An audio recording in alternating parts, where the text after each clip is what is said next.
Yan, hello everyone. Ayan, papunta na kami ng ilog. Sama kayo. So, ayan, papunta po kami ng ilog ngayon. Nagkayayaan. Dahil nga sa sobrang init ng panahon, gusto ng mga bata na magbabad sa ilog. Ayan, ito yung papuntang ilog. Nadadaanan niya maraming mga puno.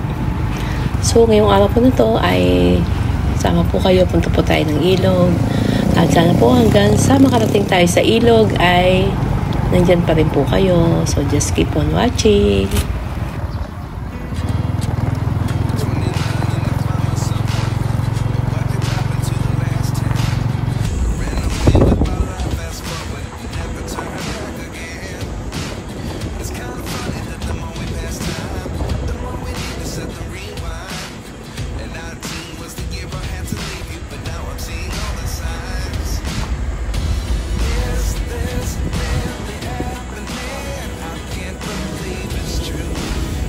Ayan, bali dalawang sasakyan kami. Yung isa sa sister ko, ayan si Papa ay nagmotor na lang. Isa yung aming susundan.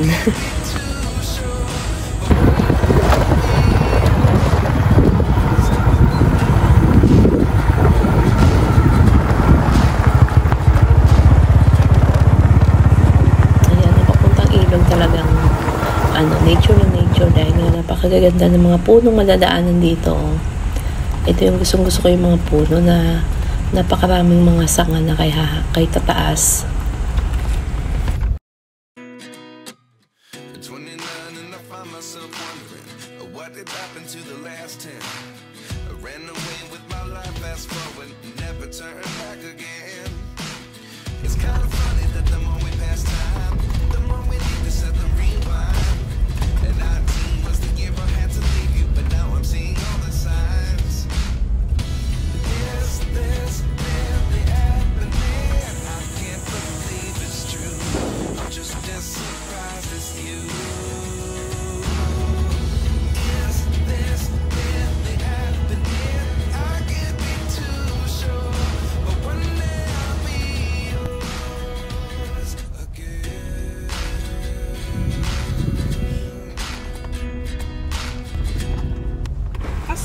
Ayan, marami din talagang papunta ng ilog dahil nga ngayon ay summer, kaya ang mga tao ay pag Saturday and Sunday talagang napakaraming tao sa ilog.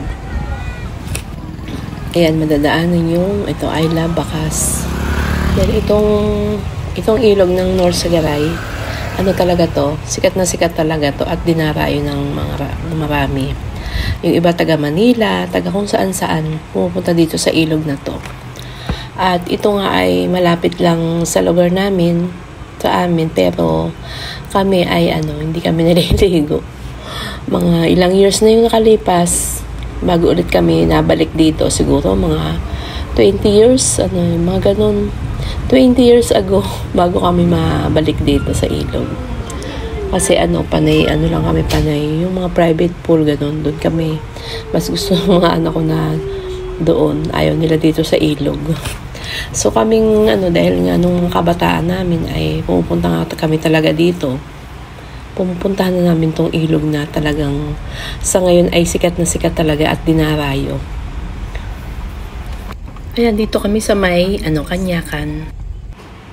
Ayan, narating na namin ang ilog. Ayan, napakarami ng tao. At ang tubig, ayan, napakaliit ng ilog. Ayan, ganito naman talaga kapag summer. Talagang maliit ang ilog. Ayan, pero talagang ang mga tao dahil sa sobrang init. Kahit na nga, ayan, napakaliit ng tubig, ay napakaraming tao talagang dinarayo itong lugar na ilog na to sa North Sagaray, Bulacan. Tsaka hindi lang yung mga bata ay nag-i-enjoy. Pati matatanda, nag-i-enjoy din maligo sa ilog.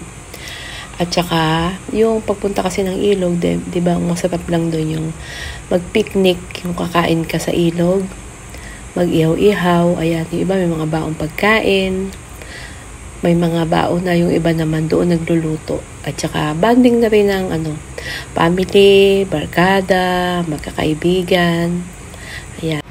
At saka ngayon ay di ba, bakasyon, kaya walang pasok. Kaya ayan, sinasamantala na.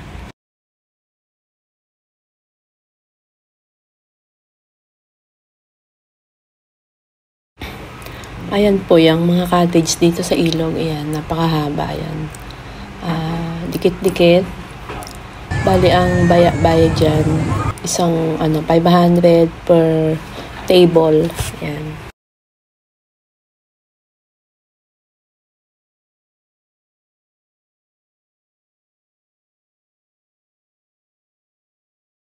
Bali may mga music na naman sila dito sa ilog.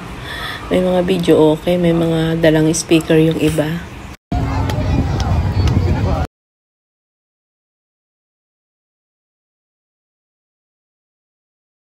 Bali kami nagbaon na pala ng pagkain, and may Mickey, may mga pork adobo. Ayan, mga luto na. Bala kasi namin dito kami kakain sa dahon ng saging. Ayan, may nilagang okra. May fried chicken. Ayan, may inihaw na bangus. May sabang saging. May chicken adobo. Ayan, at nag-ihaw din ng tilapia at saka mga talong. Ayan. Ayan, masipag yung aming taga-ihaw. Ayan, yung aking brother-in-law. Siya yung nag-ihaw ng tilapia. Ayan, kain na po tayo. Kanya-kanya na lang nagkanya-kanya na lang ng sandok. Ayan, kasama din namin. Ayan ang aking apo. Kanya-kanya ng kain. Pero maaga pa to mga lang. Si mother, ayan. Maaga pa to, mga 9:30 lang siguro. Magkakainan na kami pagdating. Ako ba? Ba't pagdating gutom na kami? Ayan, kain po tayo. Ang sarap kumain dito sa ilog, malamig. Tapos mababa lang yung yero nila. Pero hindi mo mararamdaman yung init. Pero napakainit sa labas. Dahil siguro maraming puno. Tapos nga yung tubig. Ayan, sarap ng nilagang okra. Ayan yung cottage dito. Per 500 per table. Ayan, may baon din kaming mangga. Ayan, nagbabalat si Papa ng mangga.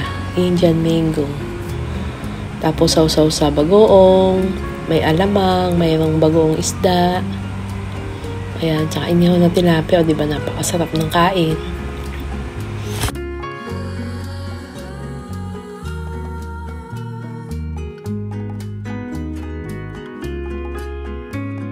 Ito yung masarap talaga, yung may inihaw ng talong, kamatis, tsaka nilagyan ng alamang.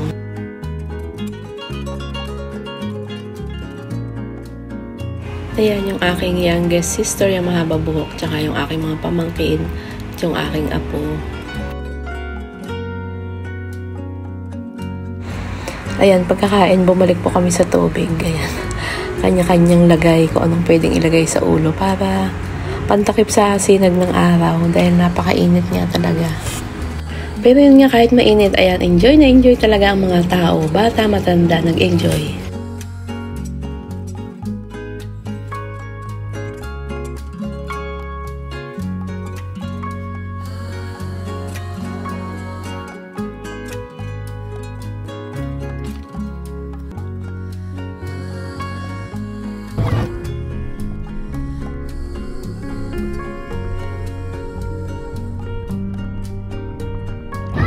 Ayan, pauwi na po kami. Pansamantala ay naibsan ang init ng panahon. Maraming salamat po sa lahat po ng sumama. See you on my next video. Bye!